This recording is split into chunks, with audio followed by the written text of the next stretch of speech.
오늘 말씀은 다니엘 11장 20절에서 35절까지입니다. 다니엘 11장 20절에서 35절 드라마 바이블로 함께 봉독하겠습니다. 그 왕위를 이을 자가 압제자를 그 나라의 아름다운 곳으로 두루 다니게 할 것이나 그는 분노함이나 싸움이 없이 몇 날이 못되어 망할 것이요 또 그의 왕위를 이을 자는 한 비천한 사람이라 나라의 영광을 그에게 주지 아니할 것이나 그가 평안한 때를 타서 속임수로 그 나라를 얻을 것이며 넘치는 물 같은 군대가 그에게 넘침으로 말미암아 패할 것이요 동맹한 왕도 그렇게 될 것이며 그와 약조한 후에 그는 거짓을 행하여 올라올 것이요 소수의 백성을 가지고 세력을 얻을 것이며 그가 평안한 때에 그 지방의 가장 기름진 곳에 들어와서 그의 조상들과 조상들의 조상이 행하지 못하던 것을 행할 것이요 그는 노략하고 탈취한 재물을 무리에게 흩어주며 계략을 세워 얼마 동안 산성들을 칠 것인데 때가 이르기까지 그리하리라. 그가 그의 힘을 떨치며 용기를 다하여 큰 군대를 거느리고 남방왕을 칠 것이요 남방왕도 힘이 크고 강한 군대를 거느리고 맞아 싸울 것이나 능히 당하지 못하리니 이는 그들이 계략을 세워 그를 치니라. 그의 음식을 먹는 자들이 그를 멸하리니 그의 군대가 흩어질 것이요 많은 사람이 엎드려져 죽으리라. 이 두 왕이 마음에 서로 해하고자 하여 한 밥상에 앉았을 때 거짓말을 할 것이라. 일이 형통하지 못하리니 이는 아직 때가 이르지 아니하였으므로 그 일이 이루어지지 아니할 것임이니라.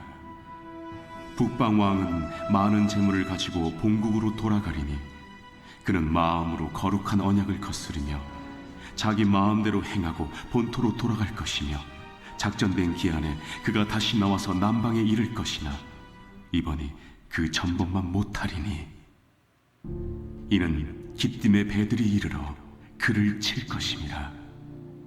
그가 낙심하고 돌아가면서 맺은 거룩한 언약에 분노하였고 자기 땅에 돌아가서는 맺은 거룩한 언약을 배반하는 자들을 살필 것이며 군대는 그의 편에 서서 성소 곧 경고한 것을 더럽히며 매일 드리는 제사를 폐하며 멸망하게 하는 가증한 것을 세울 것이며 그가 또 언약을 배반하고 악행하는 자를 속임수로 타락시킬 것이나 오직 자기의 하나님을 아는 백성은 강하여 용맹을 떨치리라.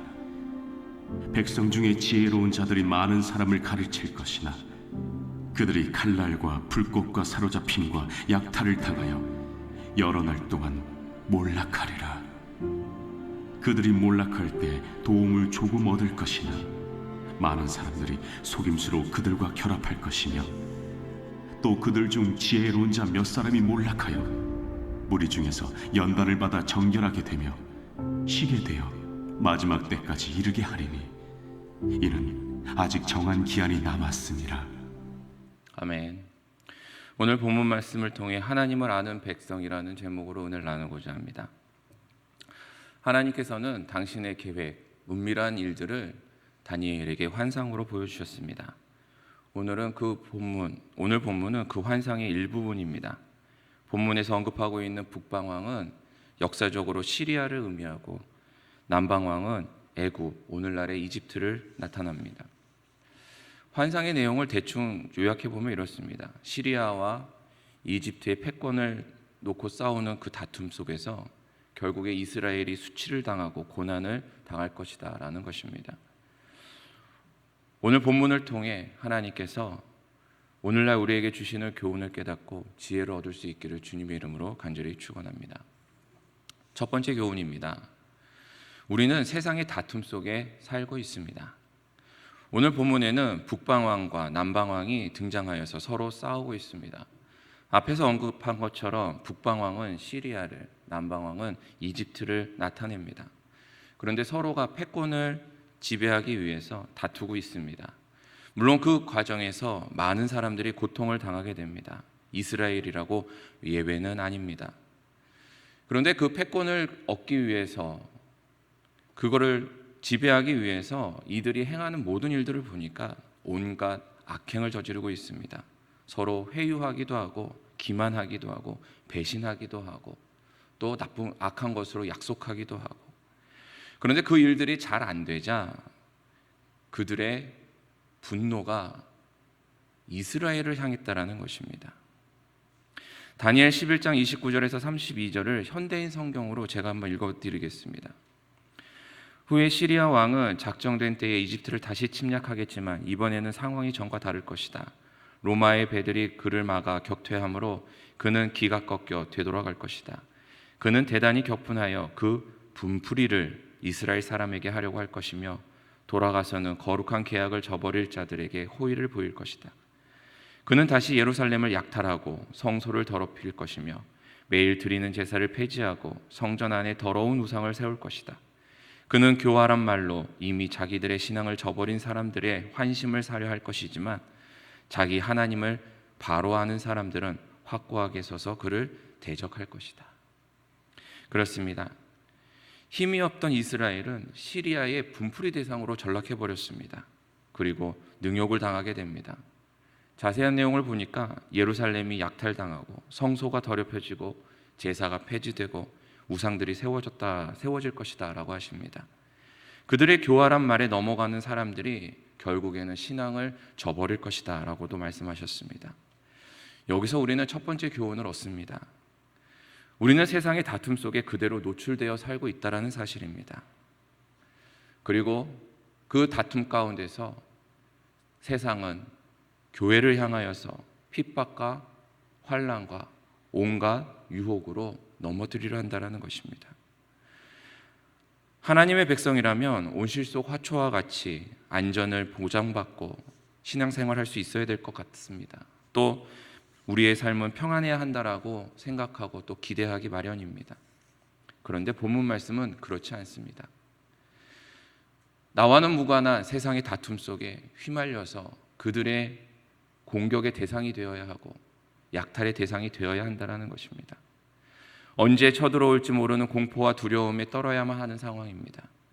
이처럼 우리의 삶도 세상의 위험 속에 얼마든지 위협을 당할 수 있다는 것입니다. 그래서 다윗은 시편 23편에서 다음과 같이 노래하고 있습니다. 사망의 음침한 골짜기를 다닐지라도 해를 두려워하지 않을 것은 주의 지팡이와 막대기가 나를 안위하시나이다. 그렇습니다. 다윗도 이 세상에 살고 있는 성도들의 그 모습이 마치 음침한 골짜기를 지나고 있는 양과 같다라고 이야기하고 있습니다. 보기만 해도 끔찍한, 그래서 음침한 사망의 골짜기라고 표현하고 있습니다. 나를 죽일 것만 같은 온갖 위협과 위험들이 도사리고 있는 곳입니다. 그런데 골짜기라고 합니다. 성지순례를 가보신 분들은 아실 겁니다. 이스라엘의 골짜기는 우리가 생각하는 그런 넓고 큰 골짜기가 아닙니다. 협소하고 굉장히 위험한 돌산으로 이루어진 골짜기입니다. 그곳에 들어가면 반대편으로 나갈 때까지 도망갈 곳도 없습니다. 그러한 골짜기에 갇혀서 가야만 하는 양과 같다라고 이야기합니다. 얼마나 두렵습니까? 얼마나 위험합니까? 그런데 우리가 사는 세상의 모습이 바로 이러하다라고 다윗은 노래하고 있습니다. 우리의 처지도 이와 같습니다. 풍전등화처럼 언제 꺼질지 모르는 두려움이 연속이 우리를 기다리고 있습니다. 심지어 세상은 그러한 공포 속에 하나님의 백성들을 핍박하고 유혹하며 믿음의 길에서 벗어나게 하려고 애를 쓴다는 것입니다. 성도 여러분, 우리는 이러한 세상에 다툼 속에 살고 있음을 기억하시기 바랍니다. 시간이 갈수록 세상은 다툼이 더 심해질 것이고 그 분풀이의 대상으로 교회를 선택하게 될 것입니다. 세상은 더욱더 악하고 음란함으로 빠져들 것이고 교회를 넘어뜨리기 위해서 핍박하고 유혹할 뿐만 아니라 주의 백성들을 넘어뜨리기 위하여서 온갖 악행을 저지르게 될 것입니다. 이러할 때일수록 예수님의 말씀을 기억해야 합니다. 예수님께서는 우리에게 항상 깨어 있어라 라고 이야기하셨습니다. 기도하기를 쉬지 말라라고 말씀하고 계십니다. 왜냐하면 대적 마귀가 우는 사자와 같이 두루 다니며 삼킬 자를 찾기 때문입니다. 사랑하는 성도 여러분, 세상이 점점 악해가는 것으로 인해서 비관하거나 낙심하거나 좌절할 필요가 없습니다. 세상은 원래 그런 곳입니다. 다만 해야 할 것이 있다면 우리는 더욱 깨어서 기도해야 한다는 것입니다. 날마다 그 사망의 음침한 골짜기에서 목자의 인도를 받고 걸어가는 양과 같이 주님께 집중하고 주님의 말씀에 귀 기울이면서 그 음성을 따라가야 할 줄 믿습니다. 그러한 저와 여러분 될 수 있기를 간절히 바랍니다. 둘째 교훈은 이것입니다. 하나님을 아는 백성은 강합니다. 다니엘 11장 31절 33절 현대인의 성경으로 읽어드리겠습니다. 그는 다시 예루살렘을 약탈하고 성소를 더럽힐 것이며 매일 드리는 제사를 폐지하고 성전 안에 더러운 우상을 세울 것이다. 그는 교활한 말로 이미 자기들의 신앙을 저버린 사람들의 환심을 사려 할 것이지만 자기 하나님을 바로 아는 사람들은 확고하게 서서 그를 대적할 것이다. 그때 하나님의 백성 가운데 지혜로운 자들이 많은 사람을 가르칠 것이나 그들은 언제나 위험을 당하며 그들 중에 많은 사람들이 불에 타서 죽거나 칼날에 죽고 또 어떤 사람들은 감옥에 갇히거나 약탈을 당할 것이다. 세상과 대적 마귀는 핍박과 유혹으로 하나님의 백성을 넘어뜨리려고 합니다. 결국 하나님을 바로 아는 사람들은 그러한 핍박과 유혹 가운데에 확고하게 서서 그들을 대적할 것이다. 우리에게 말씀하고 계십니다. 자기 하나님을 바로 아는 사람들, 이 사람들은 누군가 하면 33절에 본 바와 같이 하나님의 백성 가운데 지혜로운 자들에게 가르침을 받은 사람들입니다. 그렇습니다. 결국 성도들이 세상과 대적 마귀의 핍박과 유혹에 넘어가 믿음의 길에서 떨어져 나가지 않을 수 있는 이유는 말씀을 붙잡아야 한다는 것입니다. 반대로 성도들이 신앙을 지키지 못하는 이유는 하나님의 말씀을 붙잡지 못한 이유이고 그 또한 원인은 지혜로운 자들이 말씀을 가르치지 않았기 때문입니다. 이와 관련해서 호세아는 다음과 같이 이야기합니다. 4장 6절에서 내 백성이 지식이 없으므로 망하는도다. 내가 자식을 버렸으니 나도 너를 버려 내 제사장이 되지 못하게 할 것이요 내가 내 하나님의 율법을 잊었으니 나도 내 자녀를 잊어버리리라. 하나님께서는 호세아 선지자를 통해서 제사장들을 책망하고 계십니다. 왜냐하면 제사장들은 그 누구보다도 하나님의 말씀을 바로 가르쳐야 할 책임을 가지고 있는 자들인데 그 책임을 다하지 않아 이스라엘 백성들이 죄악에 빠져서 망하게 되었기 때문입니다. 여기서 우리는 교훈을 얻어야 합니다. 자기 하나님을 바로 아는 사람은 끝까지 확고하게 서서 세상의 유혹과 핍박에 맞서 대적하며 믿음을 지킬 수 있습니다. 하나님을 바로 아는 그 지식이 우리의 힘이고 하나님의 말씀이 우리의 능력이 되기 때문입니다. 이를 위해서 우리가 구해야 할 것이 있습니다. 바로 우리 중에 지혜로운 자들이 있어서 하나님의 말씀을 온전히 가르쳐 줄 수 있어야 한다는 것입니다. 내 귀에 듣기 좋은 그러한 사람이 아니라 내 마음에 위로와 평안만을 주는 그러한 사람이 아니라 하나님의 말씀으로 참 지혜를 줄 수 있는 사람, 그렇게 하나님의 말씀을 온전히 가르치고 전할 수 있는 사람이 우리 중에 있어야 한다는 것입니다. 그것을 위해서 구하셔야 합니다. 날마다 내게 말씀을 가르쳐주는 이들이 하나님의 말씀을 온전히 전할 수 있도록 구해야 할 것입니다. 그리고 그 말씀을 붙잡고 살아갈 수 있기를 구해야 합니다. 더 나아가 우리가 바로 그 지혜로운 자가 되려고 해야 합니다. 우리는 이미 하나님 앞에 복음을 먼저 받은 자들입니다. 하나님께서는 우리에게 그 은밀한 일, 하나님의 계획을 성경을 통해서 먼저 알려주셨습니다. 그리고 그 안에서 지혜를 얻게 하셨고 그 지혜를 전하게 하셨습니다. 우리가 그 지혜의 말씀을 전하기를 멈추는 순간 교회는 하나님을 올바로 아는 지식이 무너지게 되고 오늘 말씀과 같이 세상의 핍박과 유혹 앞에 무릎을 꿇게 될 수밖에 없게 되는 것입니다. 사랑하는 성도 여러분, 먼저 복음을 받고 지혜를 얻은 자들로서 그 지혜의 말씀을 잘 온전히 전할 수 있는 그러한 주의 백성들 될 수 있기를 간절히 바랍니다. 그런데 오늘 본문 말씀을 보니까 그 지혜자들이 핍박과 환난 가운데에 순교를 당하는 장면들도 나옵니다.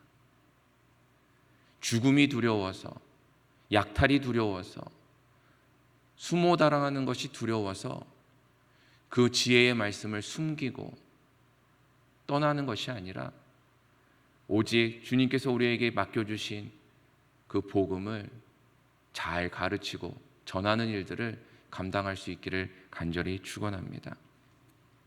세 번째 교훈입니다. 연단의 목적은 정결입니다. 다니엘 11장 35절 현대인의 성경으로 읽으면 이렇습니다. 지혜로운 자들 가운데 일부는 죽임을 당하겠지만 그 결과 하나님의 백성들은 연단을 받아 정결하고 깨끗하게 될 것이며 이런 일은 하나님이 작정하신 때까지 계속될 것이다. 그렇습니다. 북방왕 시리아가 이스라엘을 약탈하고 회유하는 과정에서 지혜로운 자들이 죽임을 당하게 될 것이다라고 합니다. 그런데 놀라운 것은 그러한 핍박과 환난, 그러한 순교의 현장이 오히려 하나님의 백성들을 연단하게 한다. 그리고 그 결과 정결하고 깨끗하게 될 것이다 라고 말씀하고 계십니다. 그리스도인이 당하는 환난과 핍박, 그러한 모든 고난은 하나님께서 우리에게 주신 은혜임을 기억할 수 있기를 바랍니다. 비록 그 순간들이 괴롭고 힘들지만 그럼에도 하나님께서는 그 고난과 고통을 복으로 바꾸셔서 하나님의 백성들이 연단받게 하시고 결국에는 하나님 앞에 정결하고 깨끗하게 하신다라는 것입니다. 하나님께서 자기 백성을 세상 속 다툼 가운데에 그대로 두시는 이유는 힘이 없고 무능해서가 아닙니다. 자기 백성을 지키겠다라는 약속을 기억하지 못해서도 아닙니다. 오직 하나님의 백성들, 자기 백성들을 정결하고 깨끗하게 연단하시기 위함입니다. 그렇게 순금과 같이 단련된 후에 하나님께서는 우리에게 큰 은혜를 주실 줄 믿습니다. 그런데 그 모든 과정들이 하나님이 작정하신 때까지 계속될 것이다 라고 말씀하십니다. 그 때가 어느 때까지인지는 알 수는 없지만 우리는 소망 가운데에 그 연단의 자리를 믿음으로 잘 지켜야 하겠습니다. 하나님의 말씀에 귀 기울이며 지혜로운 자들로서 그 말씀을 전하고 가르치는 일들에 힘써야 할 것입니다. 비록 그 과정 가운데에 죽임을 당하는 것과 같은 큰 고통이 임하고 여러 가지 괴로운 일을 당할지라도 끝까지 그 자리를 지킬 때에 하나님께서는 자기 백성들을 정결하게 하시고 또 믿음으로 온전히 그 믿음의 자리를 지킬 수 있도록 도와주실 줄 믿습니다. 하나님의 때가 이를 때까지 우리 모두 믿음의 자리를 잘 지킬 수 있기를 간절히 축원합니다. 말씀을 맺습니다. 우리가 사는 이 세상은 다툼과 또 그 안에 겪게 되는 핍박과 유혹들로 설명하고 있습니다. 그런데 그 어려운 가운데에 성도들은 당황하거나 혼란스러워할 필요가 없습니다. 오직 기도함으로 깨어 하나님을 바로 알기를 힘쓰고 말씀을 붙잡아야만 합니다. 그리고 그 모든 환난을 통해 우리를 연단하시려는 하나님의 깊으신 계획과 뜻을 깨달아 그 안에서 내가 더욱더 정결한 믿음, 깨끗한 믿음이 되기를 힘써야 할 것입니다. 그리고 성령께서 날마다 말씀으로 나에게 가르쳐 주시고 내가 그 믿음 안에 온전하여질 수 있도록 도와달라고 구하며 인도함을 받아야 할 것입니다. 오늘 하루도 그 온전함을 이루는 주의 백성들 되기를 주님의 이름으로 간절히 축원합니다. 기도하겠습니다.